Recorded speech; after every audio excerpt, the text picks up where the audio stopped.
Hello and welcome to the presentation video for our term project of SEG 3103. I'm Noah Stevens.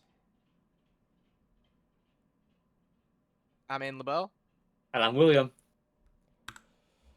This project is going to present three testing tools.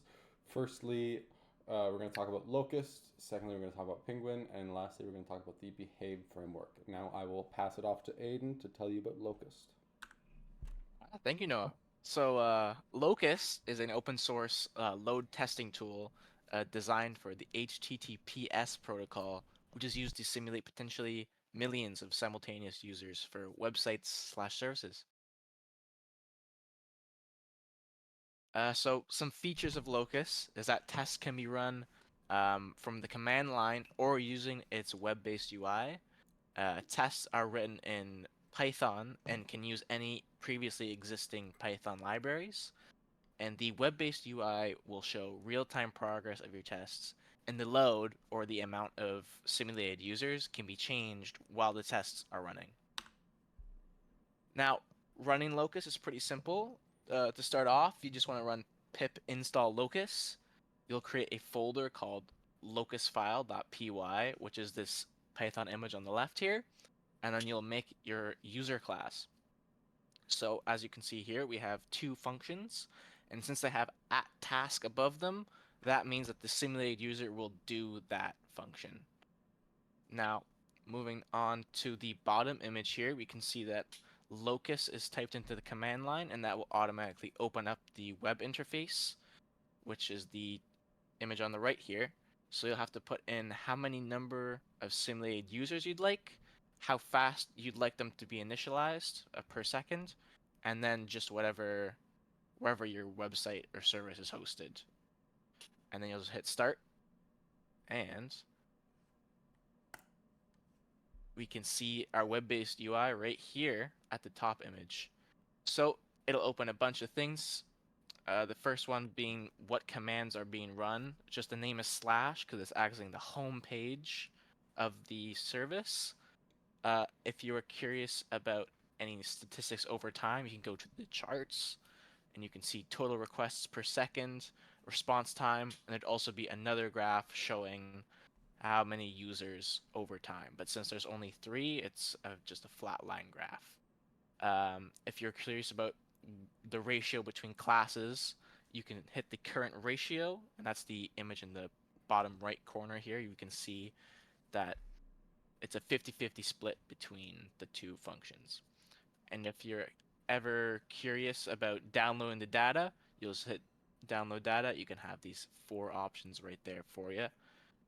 And if you ever need to switch up the load, you can just hit edit and then slightly tweak the number. If you want to ever stop or reset, those buttons are right there for you.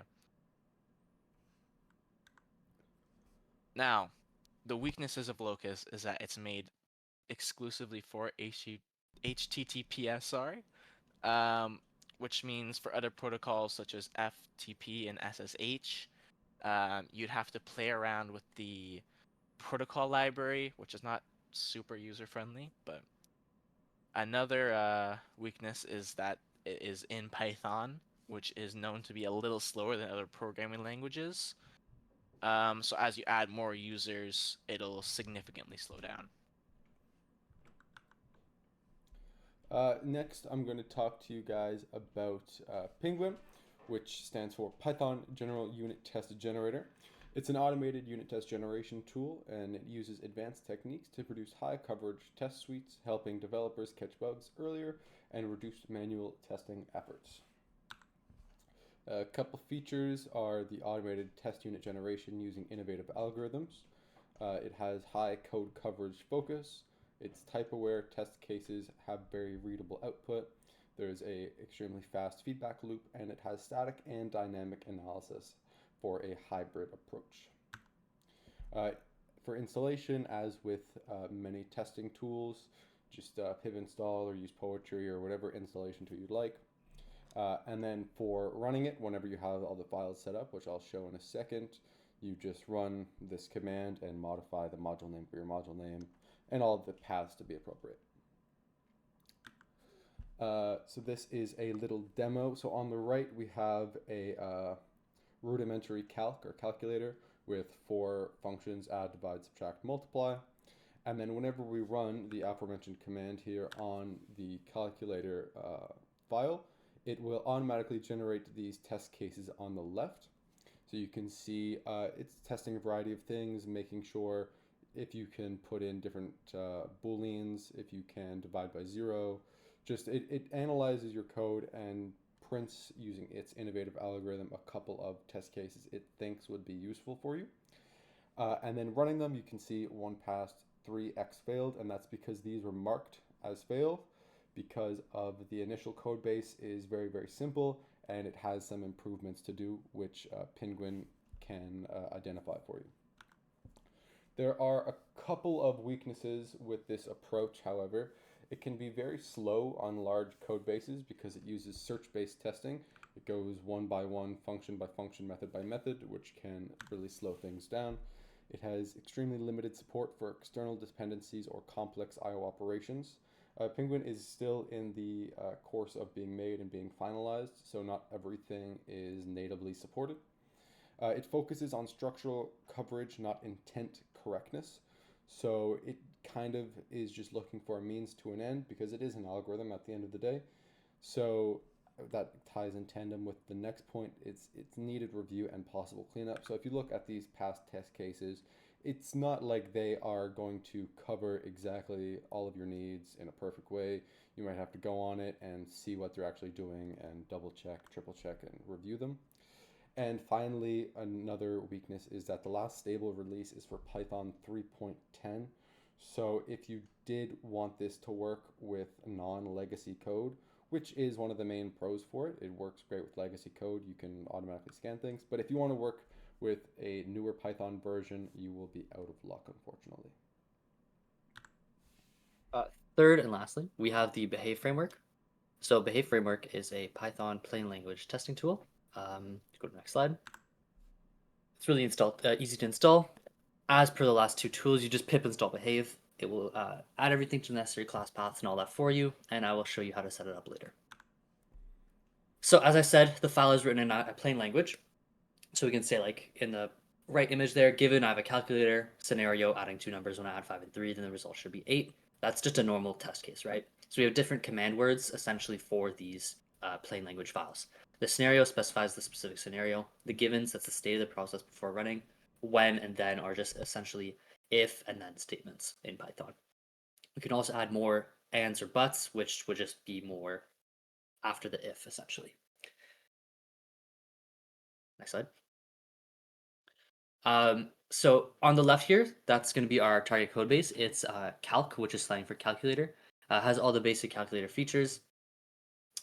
So to set up the actual Behave framework, you're going to need to have a pretty specific directory setup. So if we see that image there, we have features. Inside features, we have steps with calculators underscore steps.python, which you can see what's inside there on the right, and I'll talk more about that. And the calculator.feature is just in the feature file, and that's where we write our plain language. So when we write our plain language, we then have to define everything that we said. So if I say when I try to divide 10 by 0, I'm going to have to create a new @when, and then I add some text and some identifiers for the first number and second number, and then define what actually happens, right? So for instance, if it's when, I say I add the first number and the second number, then I define step one add, and I essentially just get the result and from the first and second number. At the bottom right, we also have a tool that would allow us to have different operations and numbers. So you can make it very general. So when I operation first number and second number, and if we go back one slide, the top right image, there we have the example table. So that will essentially just choose random numbers from there, or like one of the lines, and then compare that to the expected result. And then we also have to define our @thens and our @buts, everything. Next slide, please. When you run a test, it will, of course, act as a regular unit test. It'll tell you how many features passed, which is the entire feature file, how many scenarios in that feature file passed, how many steps passed, and how long it took. It'll also tell you what ran in what order and where they ran as well. Next slide, please. There are a few weaknesses to this. As you can imagine, the maintenance for this is pretty complex, as you need to maintain both the feature and steps file. So let's say I change a feature slightly, or I want to add a new feature, I then need to write a step for that. I need to make sure that at whens, at thens, the scenarios, and the givens are all defined. It's also a little more difficult to debug because you're not actually able to set breakpoints in the feature file, only in the steps file, which means that you won't be able to specifically know where a feature or a step breaks. There's also no IDE support for the feature file because it's just acting as a plain text file, so it's not well organized or anything. It's also very slow because it needs to read the file and then run the test, and then read the file and run the test. So that calculator test I was showing you before would be about 10 times faster if we were just using Python unit testing. And you can imagine that this slowdown would be much more noticeable with large data sets. And considering that we would have to write all these features out and all these steps out for large data sets, it might not be worth the time to use this. However, there's a big pro here, and it's that it's not tech savvy as at all to write the feature. So if you have a stakeholder or someone that doesn't necessarily understand code, they can write test files, essentially test cases for themselves, and understand what's happening without having to actually code anything.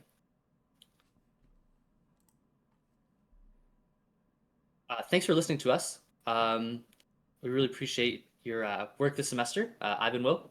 Yeah, thanks. That means a lot for you to teach us. It was a great class. Thanks. I've been Noah Stevens.